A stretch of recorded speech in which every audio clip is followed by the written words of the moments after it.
the beautiful girl that I met made in Japan. The beauty of her face was beyond my wildest dreams. Halo semua, kali ini kita sedang berada di Museum 10 November. Pemandangan di sini terlihat sangat sejuk dengan langit biru cerah dan area taman yang tertata rapi. Di sisi kanan terlihat bangunan berbentuk segitiga yang menjadi ciri khas area museum dan monumen. Suasana di luar terlihat tenang dan bersih, membuat pengunjung merasa nyaman sebelum mulai memasuki area sejarah perjuangan. Kemudian kita akan mulai masuk ke bagian dalam museum. Pada langit-langit terlihat desain dekorasi berupa foto-foto hitam putih dan ilustrasi sejarah. Pencahayaan putih di ruangan membuat suasana terlihat modern, namun tetap membawa nuansa masa perjuangan. Hal ini langsung memberikan kesan bahwa museum ini menyimpan banyak cerita penting tentang perjuangan rakyat Surabaya. Berikut adalah diorama patung para pejuang yang sedang bertempur. Patung-patung tersebut dibuat dengan sangat detail mulai dari ekspresi hingga gerakan membawa senjata. Diorama ini menggambarkan kerasnya perjuangan rakyat Surabaya melawan penjajah dengan penuh keberanian. Terdapat panel-panel besar yang berisi penjelasan mengenai masa-masa perlawanan rakyat Surabaya dalam masa proklamasi. Di dalam panel terdapat tulisan sejarah lengkap serta foto dokumentasi hitam putih. Pencahayaan yang fokus ke panel membuat pengunjung lebih mudah membaca dan memahami isi sejarah yang ditampilkan. Ini adalah miniatur suasana kota dan kerumunan masyarakat pada masa perjuangan. Ini adalah sebuah mesin ketik tua yang dipajang di dalam kaca. Di bawahnya terdapat papan penjelasan mengenai sejarah benda tersebut. Mesin ketik ini menjadi simbol bagaimana informasi perjuangan dan komunikasi dilakukan pada masa itu dengan peralatan yang sederhana. Selanjutnya ialah Rumah Sakit Simpang Tempo Dulu. Tulisan ini langsung menarik perhatian kami karena menjelaskan salah satu tempat penting dalam sejarah perjuangan. Di bawah tulisan tersebut terdapat penjelasan sejarah lengkap serta foto-foto dokumentasi yang memperlihatkan kondisi rumah sakit pada masa perjuangan dahulu.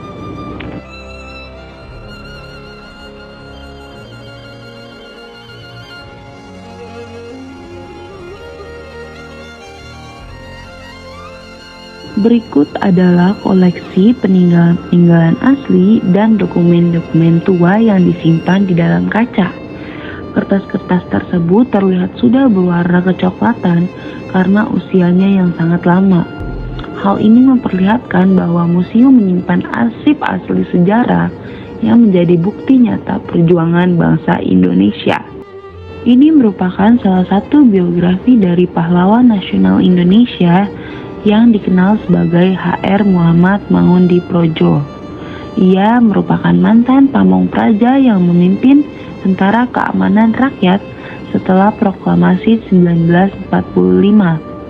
Jasanya besar, yaitu mendesak Jepang untuk menyerahkan senjata dan mengambil alih aset Belanda senilai 100 juta untuk membiayai perjuangan. Beliau dianugerahi gelar pahlawan nasional pada tahun 2014. Ini adalah miniatur suasana kota dan kerumunan masyarakat pada masa perjuangan. Terlihat banyak figur kecil yang menggambarkan aktivitas di tengah situasi perang. Miniatur ini dibuat sangat detail sehingga suasana kota Surabaya pada masa itu terlihat lebih nyata. Kemudian ada beberapa foto-foto lama yang dipasang di dinding dalam bingkai hitam. Foto-foto tersebut memperlihatkan dokumentasi bangunan, tentara, dan kondisi masyarakat di masa perjuangan. Setiap bingkai menyimpan cerita sejarah yang memperlihatkan perjuangan rakyat untuk mempertahankan kemerdekaan.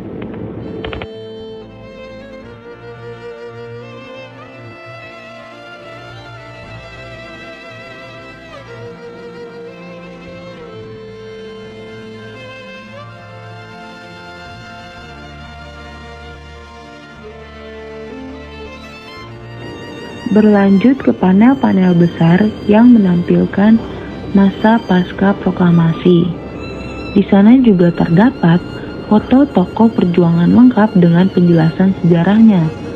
Foto hitam putih para pejuang memperlihatkan keberanian dan semangat juang mereka. Pengunjung terlihat memperhatikan setiap bagian panel untuk memahami kisah perjuangan yang terjadi.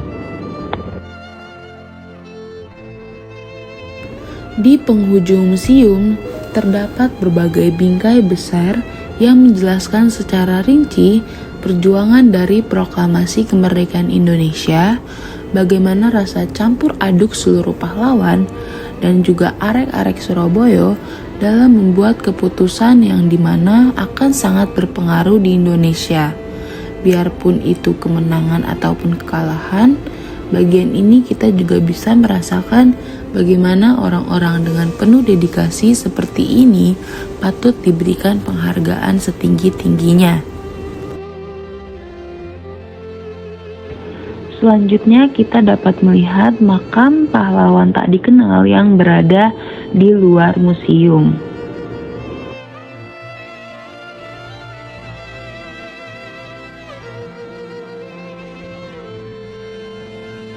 Akhir perjalanan ini ditutup dengan pemandangan area luar museum kembali. Terlihat pepohonan yang hijau dan suasana sore yang tenang. Kita juga dapat melihat Tugu Pahlawan. Perjalanan di Museum 10 November ini bukan hanya sekedar melihat benda bersejarah, tapi juga belajar menghargai perjuangan para pahlawan yang telah mempertahankan kemerdekaan Indonesia.